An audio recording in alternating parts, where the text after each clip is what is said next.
Góðan daginn, kæru gestir og velkomin í Vindhanan. Þetta fyrsti þáttur, þar sem við ætlum að fá gesti til okkar til að rökræða ákveðin álitamál.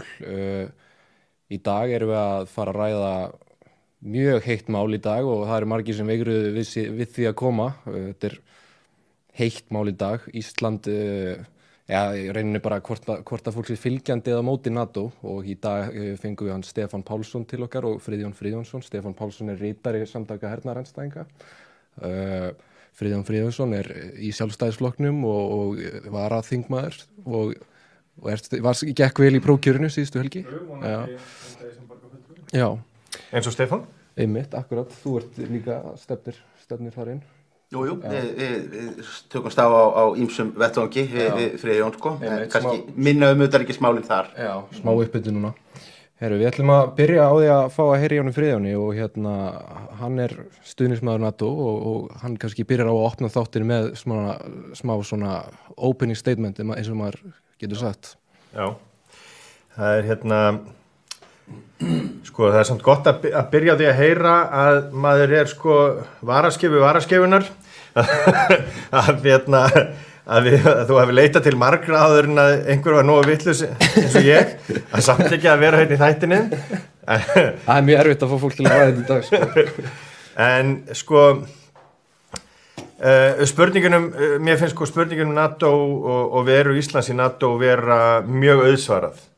Og sérstaklega í ljósi atburða síðustu daga. Við trúðum því svolítið og höfum trúað því undan fyrir 20, kannski 30 ára eftir fall múrsins og fall Sovétríkjanna að það var auðveldar að segja okkur að bandalögin svo NATO væri orðin tímaskekkja og það var ekkert Varsjárbandalagið lengur og þar af leiðandi þyrftum við ekkert að vera að huga sérstaklega þessum málum. Ég fann alveg fyrir því líka sko eftir 2008 að öll umræðum varnar og öryggismál datt alveg niður. Þannig að þessi spurning sem að við stöndum frammi fyrir hún sko, mér finnst hún oftar hafa átt kannski meiri rétt á sér heldur en akkurat núna. Því að atburðirnir í Úkraínu sýna okkur að við þurfum að taka varnar og öryggismál alvarlega. Við þurfum að vera í samfloti með einhverjum því að varnarleysið ekki valkostur og við þurfum þá að vera alvarlegir og raunverulegir þáttakendur í þessu samstarfi með þeim þjóðum sem við stöndum með. Það var ágætis eldræða hjá Sóleyju Kaldal í Silfrinu fyrir nokkrum vikum síðan, þar sem hún spurði sko að við þurfum að gera okkur grein fyrir því að við erum að biðja aðrar þjóðir að senda ungu mennina sína og ungu konuna sínar til þess mögulega að deyja fyrir Ísland.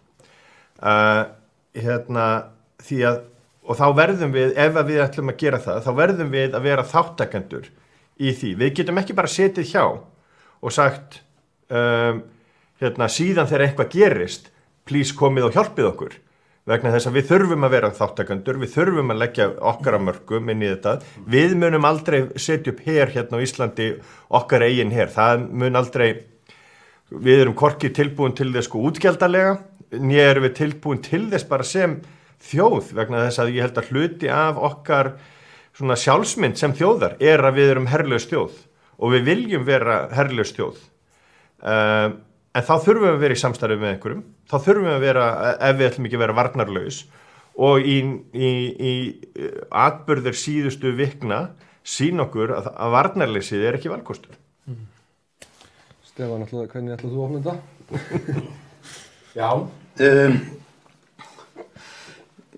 Friðjóni leist nú sko illa á það að vera kallaður inn hér sem einhver varaskef, en ég held að þetta sé nú eiginlega frekar þannig að mörgum svona kannski ég hrýst dálítið hugur að takast á við þessar sko stóru spurningar innan allar þessar fréttir sem að dynja á okkur þessa dagana og bara mjög mörgum sem bara líður mjög illa og það bara verulega mikið ótti við það. Ég hef verið á móti NATO, barist gegn NATO bara frá því að ég man eftir mér og frá því að ég byrja að koma nálægt þjóðmálum og pólitík. Ísland verður aðili við stofnun NATO og ástæðan fyrir því var mjög einföld.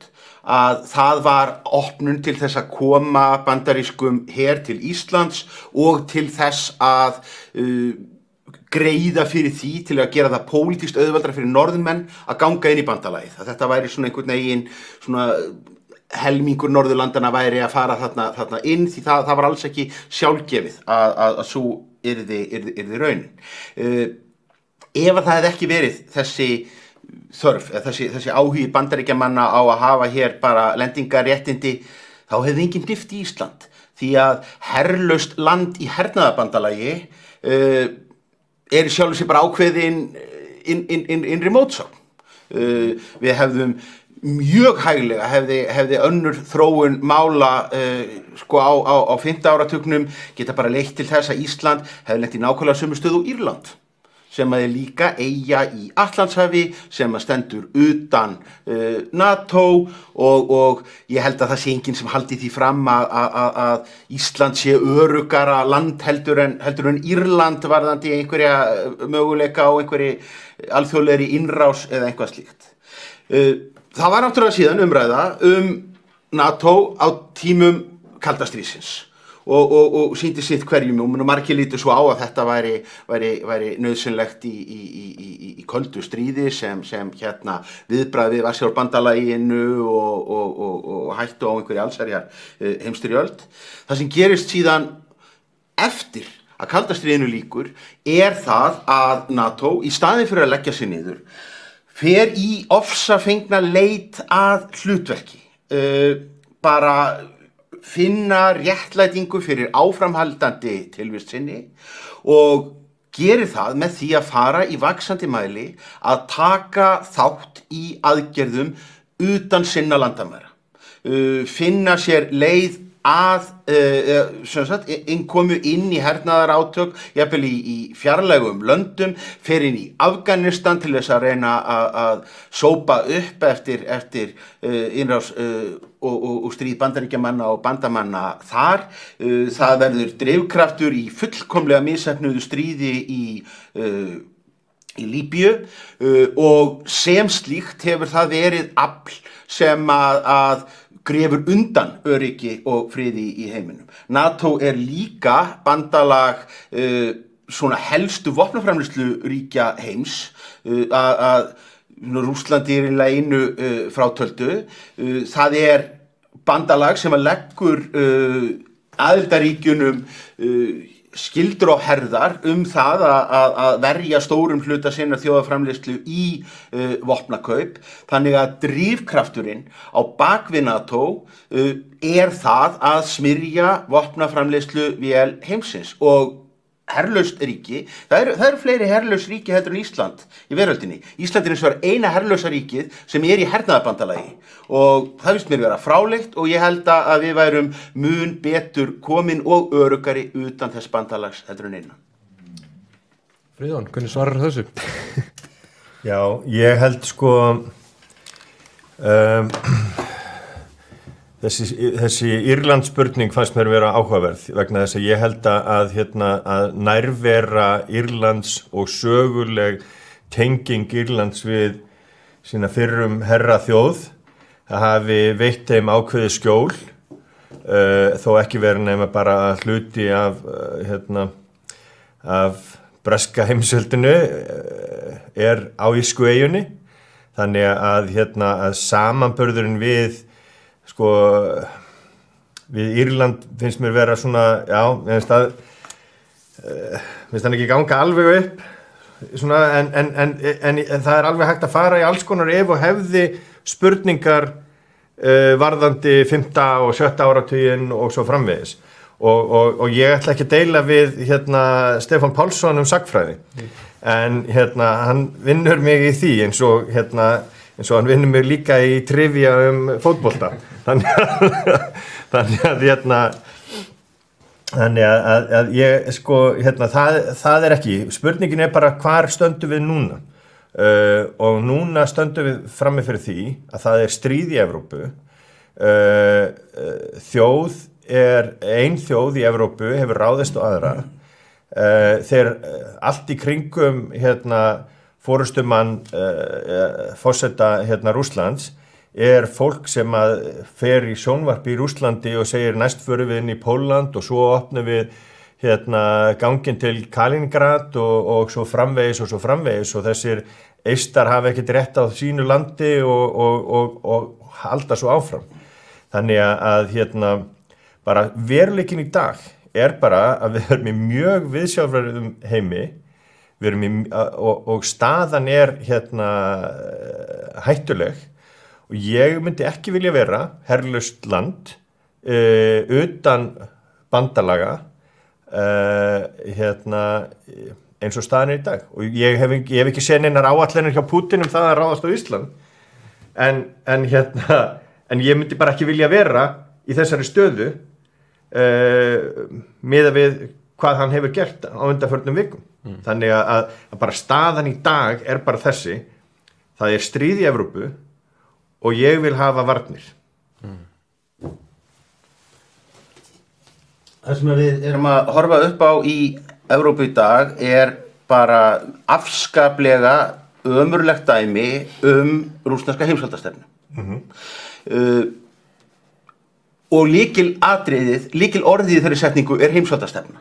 Það sem sagt svo trú að ríki eða ríkjabandalög geti í krafti hervalds og hernaðarstyrks farið út fyrir sín landamæri, verið með íhlutanir, breytt landamærum, steypt ríkisstjórnum og sýnt síðan veröldinni bara fingurinn með því að benda á sín kjarnorkuvopnabúr. Sama heimsvaldastefna liggur til grundvallar NATO sem sem sagt þessi hugmynd að í krafti hernaðarstyrks, í krafti vopnabúra þá geti það bandalag verið með íhlutanir, farið inn í ríki, knúið sína stefnu í gegn í krafti ofbeldis. Þannig að lausnin við þessu getur ekki verið að stækka bara vopnabúrin. Ég meina ef það snerist það, ef það bara snerist það að NATO vantaði bara nokkrar sprengjur í viðbót, aðeins fleiri skriðdreka undir vopnum og fleiri menn og þá kæmist á friður. Ef við horfum bara á stærðargráðurnar í því hver hlutur NATO-ríkjanna í vígvæðingu heimsins í útgjöldum til hernaðarmála, þá sjáum við það að moka áfram í þá hít, það mun ekki leiða okkur til friðar. Ég meina NATO sjálft grefur alvarlega bara undan fullveldishugtakinu með sínum aðgerðum á Balkanskaga, með því hvernig það kemur að því að stofnun Kosovo, sem að síðan aftur notað sem fyrirmynd og réttlæting af stjórnvöldum í Moskvu. Þannig að eins og ég segi, við verðum bara heimsbyggðin verður með öllum mögulegum leiðum að vinda ofan af vígvæðingunni, vinda ofan af hernaðarhyggjunni og okkar framlag til þess getur verið að stíga út úr þessu hernaðarbandalagi. Laði kannski að spyrja einni spurningu. Ertu bara mótið að Ísland sé í NATO eða ertu mótið NATO bara sem fyrir bara í heild sinni? Ég held að NATO, ég held að hafa verið mikil mistök að NATO var ekki lagt niður í lok kalda stríðsins. En ég gerir mig líka alveg grein fyrir því að sjónarmið okkar hér á Íslandi eru nokkuð önnur heldur en til að mynda Eystrasaltsríkja sem að eru alveg upp að Rússlandi og með þá sögu. Ég held hins vegar að við hljótum að nálgast okkar utanríkismál út frá okkar hagsmunum og okkar stöðu. við skulum alveg átta okkur á því að mannkynsagan, að því að við töluðum nú um það, að vera nú gott að geta gripið til hennar. Sagan full af dæmum bara lítil ríki sem að reyna að tryggja öryggi sitt í viðsjárverðum heimi. Ísland ekki það fyrsta og Ísland ekki það síðasta í því. Og við þær aðstæður hafa samfélög einkum gripið til 3 ráða. Í fyrsta lagi, smáríki reyna stundum að bara vígvæða sig samt, byggja risavaxin her hlutfallslega með að við styrk sinn hafa alla vopnfæra karlmenn hérna í einhverjum varasveitum og vera bara til í að verjast ofureflinu. Og eins og Friðjón kom inn á áðan, fyrir utan það að okkur hugnast það ekki, þá það nú ekki raunhæft. Það væri ekki mjög burðugur andstæðingur sem að myndi eiga í vandræði með íslenskan her. Þá eru 2 leiðir eftir. Önnur sú sem að mörg smá samfélög hafa gripið til í gegnum tíðina, hún sú að binda sig utan á stórveldi. Binda bara trú sitt við einhvert stórveldi sem þú skilgreinir sem vinveitt ríki, gerir vini þess að þínum vinum og óvini þess að þínum óvinum. Örlög margra þessara samfélaga að þau eru troðin undir. Annarkvort dragast inn í átök sem koma þeim í rauninni ekki við, verða vígvöllur í stríði annara aðila eða eru bara kramin undir af hinni meintu vinaþjóð. Og þá stendur eftir 3. leiðin og hún ekkert auðveld, en ég held að hún sé hins vegar svo eina sem raunhæf og hún sú að smáríki, vopnlaus smáríki bara leitist við að rækta samskipti við alla sína nágranna, koma fram sem bara svona trúverðugur, sjálfum sér samkvæmur aðili sem bara kemur fram að heilindum og slíkar þjóðir, þær eru oft eftirsóttar sem sáttasemjarar í deilum annara ríkja. Raunhæft dæmi sem að Friða sinna nefna oft til að mynda ríki Kosta Ríka. Í Rómönsku Ameríku, í heimsluta þar sem að stríð og stjórnarbyltingar og íhlutanir nágrannaríkja hafa verið nánast daglegt brauð. Eftir seinni heimsstyrjöldina ákveður Kosta Ríka í þessum hættulega heimsluta einhliða að leggja niður herinn og eina landið á svæðinu þar sem að allar ríkisstjórnir hafa farið frá í kosningum síðan. Þetta land sem að hýsir í dag friðarháskóla Sameinuðu þjóðanna, á 2 friðarverðlauna hafa Nóbels og í kjölfarið hafa fleiri lönd á svæðinu fylgt í kjölfarið. Þetta ekki patentlausn, en ég held að þetta sé eina raunhæfa lausnin fyrir friðsamt vopnlaust land eins og Ísland. Hvernig svarar þessu? Þetta raunhæf lausn? Getur Ísland orðið Kosta Ríka? Já. Mögulega, já, alveg mögulega, en samt held ég ekki. Eftir seinni heimsstyrjöldina þá var strategísk staða Íslands óneitanlega önnur heldur en Kosta Ríka, bara landfræðileg. Þeir voru í bakgarði Bandaríkjanna og eru í bakgarði Bandaríkjanna Kosta Ríka og þar að leiðandi svona nutu ákveðnar verndar upp á það að gera að þarna var bandarísk herlið ekkert langt frá. Þannig að spurningar hvort að þeir hefðu verið ráðist inn til Kosta Ríka frá nágrannalöndunum, það hefði mögulega geta gerst en það gerðist samt sem áður ekki. Ég held að svona utanríkisstefna Bandaríkjanna í Mið-Ameríku hafi hjálpað þeim að mörgu leyti og gert það að verkum að þeir voru svona undir ákveðinni reglíf. Svo það líka bara snjallt pólitísk ákvörðun að draga úr og hreinlega losa sig við herinn miðað við hvernig herinn beitti sér sem sjálfstætt pólitískt afl víða í Suður- og Mið-Ameríku. Þannig að það var gæfa fyrir þá að losa sig við svona, eins og sé, mjög íhaldsamt, mjög ákveðið afl sem að var valdur að vandræðum mjög víða í hvort sem að menn horfa frá Chile og upp til og alveg upp til bara pólitískra áhrifa hersins inn alveg upp í Mexíkó. Þannig að þannig að þetta var snjöll leið til þess að losa sig við stofnun sem að var ekki stabiliserandi í innanlandspólitík. Þannig að ég held að örlög Íslands, og það er náttúrulega alltaf hægt að fara í svona ef og hefði pólitík, og það er mjög gaman að því stundum hvað hefði gerst ef að þetta hefði farið svona og hitt hinsegin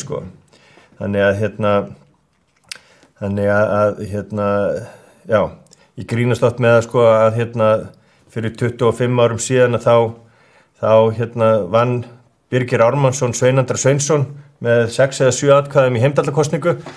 Ég segi alltaf við Bigga að ef hann hefði ekki fengið þessi 6 eða 7 atkvæði þá hefði leiðir þeirra tveggja farið alveg omvend og Biggi væri núna í ræktinni. Sveinaldri væri forseti Alþingis. Og Sveinaldri forseti Alþingis. Ég langar eiginlega til að heimsækja þessa hliðstæðu það sem þetta gerðist. Já, ef að multiversu til þá er það í gangi núna. Þannig að en þetta eru allt saman ef og hefði spurningar. Staðreyndin er sú við nutum verndar NATO. Eystrasaltsríkin og ríkin í Austur-Evrópu sóttu að fara inn í NATO. Þetta var ekki stækkun NATOs til austurs. Þetta var sókn þessara ríkja til vesturs, miklu frekar. Þannig að skýringar eins og fyrrverandi forseti var með í Silfrinu daginn og maður hefur heyrt víða einhver útþenslustefna NATO var ekki. Þetta eru ríki sem óttuðust sinn stærsta og stóra nágranna og leituðu skjóls hjá NATO. Þannig var NATO mjög mikilvægt tæki og er mikilvægt tæki til þess að smáríki eins og Ísland og Lettland og Litáen og önnur ríki á svæðinu njóti verndar vegna þess að þau búa við hliðina á ofbeldisfullum nágranna. Þannig ágætt að hafa líka í huga því að í fréttum síðustu eða svona núna upp á síðkasti þá var mann bara tala nánast eins og það sé bara einhver umsóknarskrifstofa eða bara eitthvað ferli ef við hreinlega bara lesum NATO-sáttmálann þá er það mjög skýrt tekið fram hvernig hægt sé að stækka það bandalag og það gengur ekkert út á það að þetta séu reglífa samtök allra þeirra sem að tikki einhver tiltekin lýðræðisleg bóks og aðhyllist einhver gildi og þá fari menn einhvern veginn bara sækja og séu meðhöndlar á þeim grunni heldur er til þess tekið að það sé heimilt að bæta inn í bandalagið þeim Evrópuríkjum sem að talið er að þjóni bara strategísku markmiðum bandalagsins. Þannig að það er líka oft, það er ágætt að minna sig á það vegna þess að hluta til kannski einmitt út af þessari svona andhernaðarhyggju, rótgrónu andhernaðarhyggju Íslendinga sem að Friðjón svo sem kom aðeins inn á áðan að þá látum við Íslendingar stundum eins og að orðið hernaðarbandalags í skammaryrði og það er mjög mikilvægt að tala alltaf varnarbandalagi NATO og þar fram til göttunum í öðrum NATO-ríkjum þar sem að menn hafa her og skammast sín ekkert fyrir það þá eiga menn ekkert í neinum vandræðum með að segja það. Ég meina NATO er hernaðarbandalag. Það hefur hernaðarleg markmið, það hefur hernaðarlega uppbyggingu. Eitt af því sem ég til dæmis sérstaklega gagnrýnt NATO fyrir er að hornsteinninn í þeirra hernaðarstefnu eru kjarnorkuvopn og NATO er að miklu leyti bara struktúr og gangverk bandalagsins gengur út á það hvernig yfirstjórn kjarnorkuvopna verður háttað í stríði. Þetta er mjög kalkulerað bandalag. Þar hefur til dæmis NATO alla tíð áskilið sér rétt til þess að beita kjarnorkuvopnum fyrir afbragði og það finnst mér bara að vera verulega ámælisvert og hef til að mynda hvatt mjög til þess að Íslendingar skipi sér í hóp þeirra landa sem hafa undirritað sáttmála Sameinuðu þjóðanna bann við kjarnorkuvopnum en sem komið þá vitum við það þegar kemur að hernaðarmálum á vettvangi Sameinuðu þjóðanna að þá kjósa NATO-ríkin eins og ein blokk ekki svona lýðræðis ástin og frelsi risti nú ekki dýpra heldur en það Sko það er ótalmargt sem að NATO hefur gert í gegnum tíðina sem að við erum ekkert endilega stolt af ég var mér fannst innkoman í Líbíu vera furðufyrirbæri að mörgu leyti og það eru alls konar þættir í NATO það er rétt að við ættum að manni hugnast ekkert að þeir sko áskilji sér þennan rétt að beita kjarnorkuvopnum að fyrrabræði en það er ekki nægjanlegt til þess að við hættum í þessu partíi það er það er stundum vinstri manna háttur að ef það fellur ekki allt að þeirra hug að þá skellir hurðum og rjúki út félagsþroski okkar hægri manna er stundum aðeins meiri það er Líbíustríðina en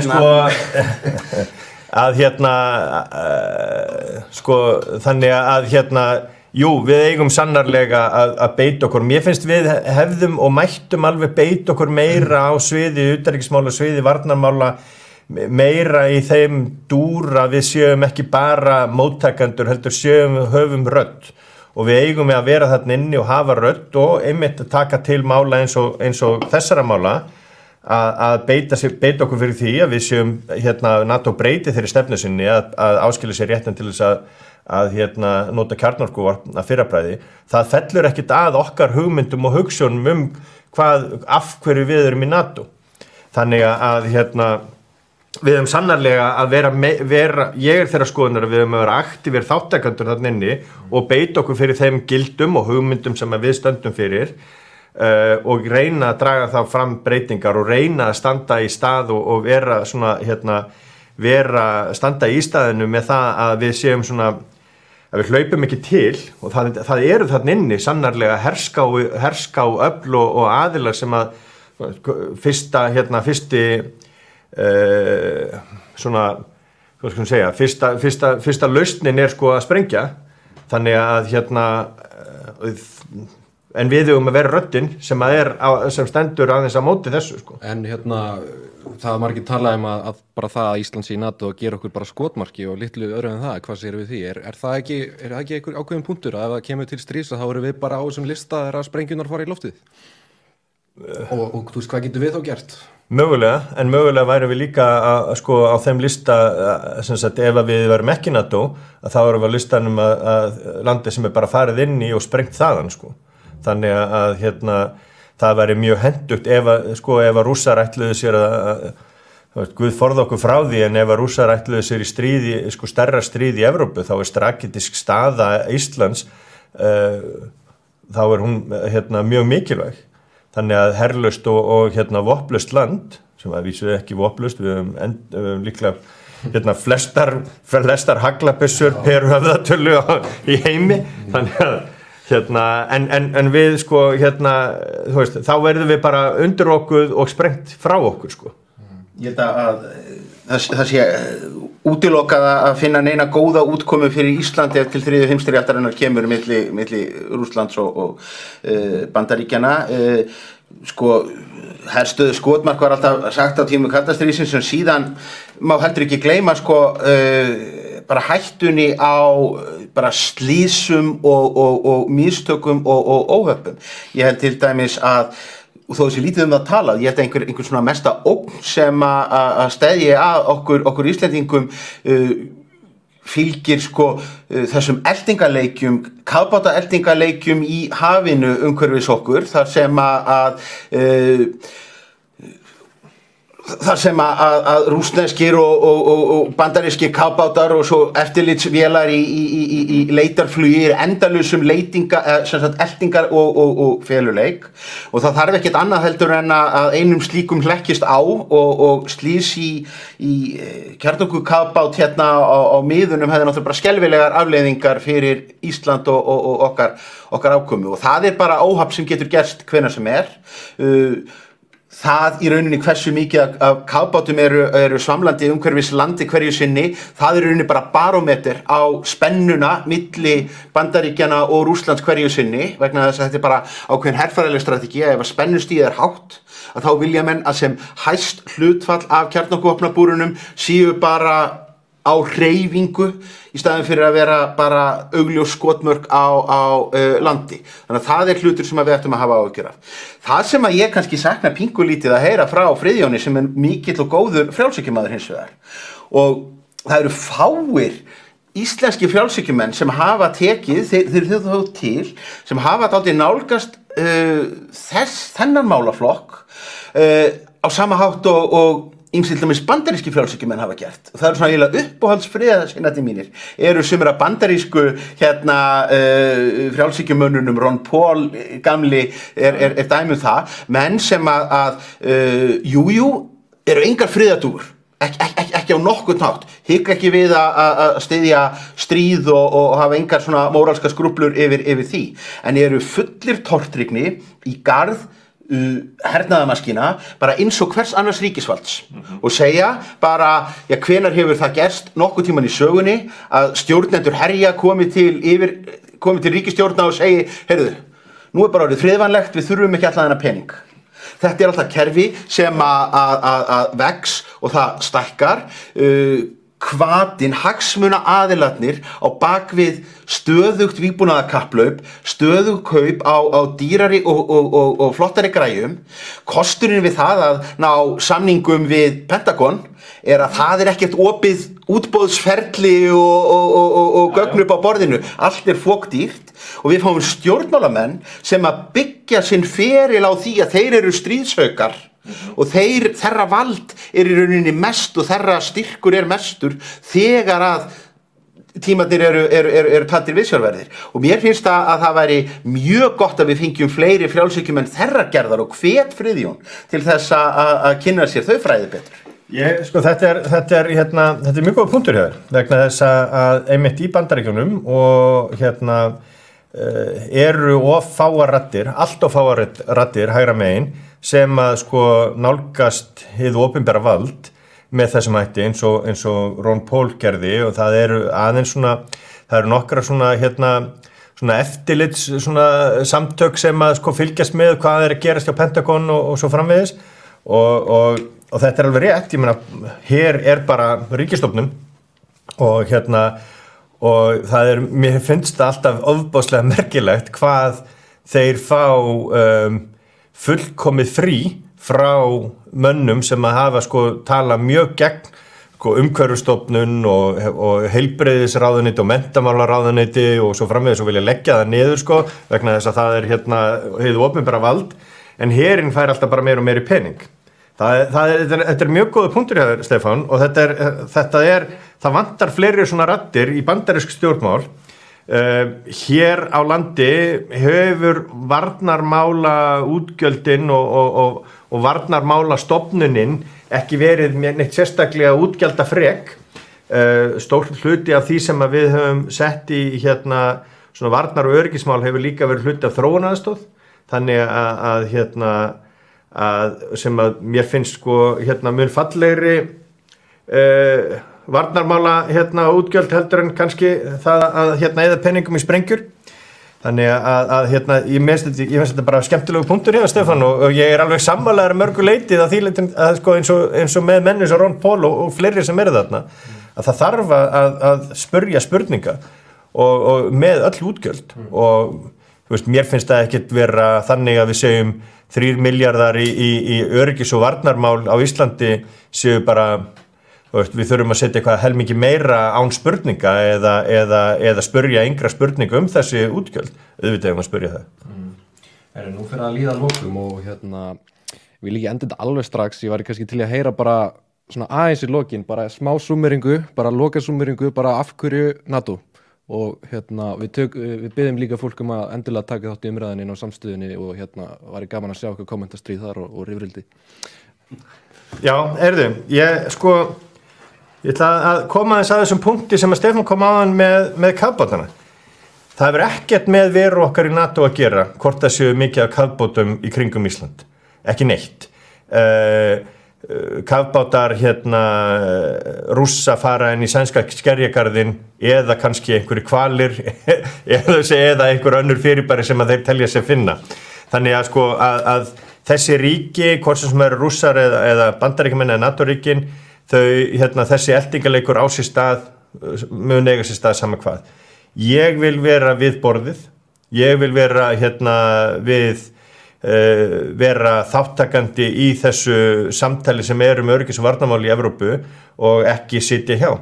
Mér finnst það að vera skylda okkar Íslendinga að vera þáttakandur þar og styðja við þjóðir sem að eru vinaþjóðir okkar og líka þjóðir eins og Normenn, þó við lendum alltaf í kitrum við Normenn, eins og Breta, þó við lendum alltaf í kitrum við Breta og Bandaríkjamenn og aðra þjóðir í Vestur-Evrópu. Þannig að ég vil vera í þeim hópi.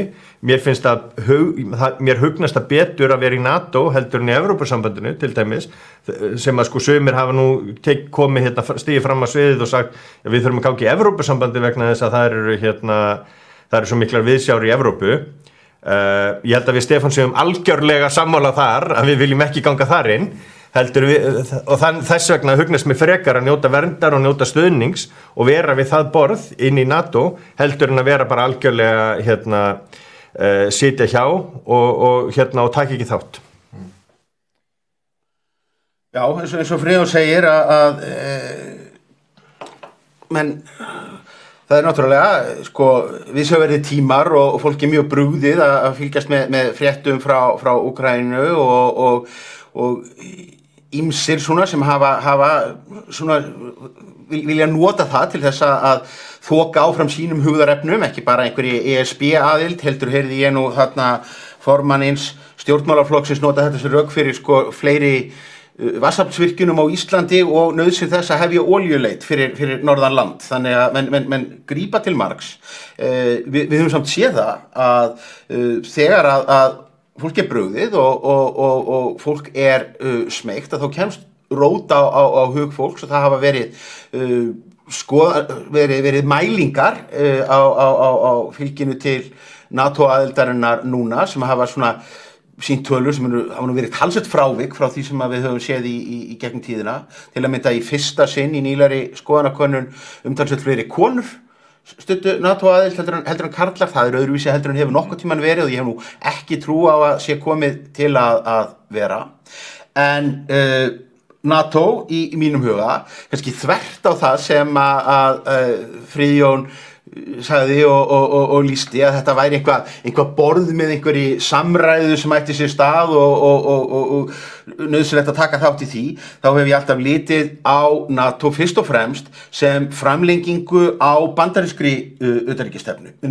Bandaríkin eru það land sem að ræður ferðin inn í NATO og í minna mæli stórríki á borð við Bretland, Frakkland og Þýskaland, sérstaklega ef að tvö eða fleiri taka sig saman, þá geta þau staðið gegn því. Þannig að NATO hefur stundum verið heppilegur merkimiði í hlutunum sem hafa verið drifin áfram af Bandaríkjunum utan bandalagsins þegar það hafa ekki allir stóra aðilina vilja vera með. Þá bara búið til eitthvað annað, bandalag viljugu eða hvað sem að það allt saman kallað. En í grunninn þá þetta pólitísk framlenging á bandarískum hagsmunum. Og það ekki nema ár síðan að valdamesti maður þessa bandalags var Donald Trump. Þannig að ef að menn halda að þetta sé það akkeri sem að heimsfriðurinn styðji sig við, þá heimsfriðurinn í ansi vondum málum. Látum þetta vera loka orðin. Næstu helgi ætlum við að taka fyrir annað málefni, það ekki ennþá komið á hreint hvað en við hvetjum ykkur öll til að taka þátt í umræðinni og þakka ykkur báðum fyrir að koma, þetta er búið að vera mjög fróðlegt og vonandi er fólk einhverju nær því hvað skoðum það